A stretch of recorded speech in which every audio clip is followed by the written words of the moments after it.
আজকে তাহলে গরু গোস্তে ব্যাগ করে খাবা দি এই দাও এটা হাতে ডাল দিয়ে দিয়ে না এটা গোস্ত নাকি বড় লোকরা জবই দিয়ে গরু জবই দিয়ে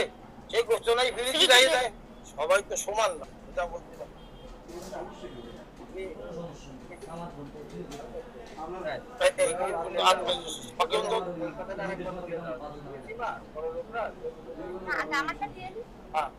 বাবা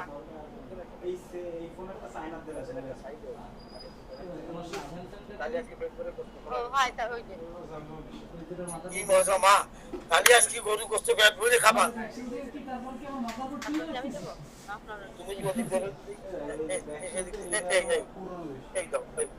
তুমি এই 500 টাকারও খালি মাথাটা ঘুরিয়ে খাও আচ্ছা নাও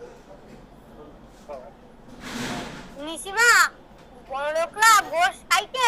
না না ওটা না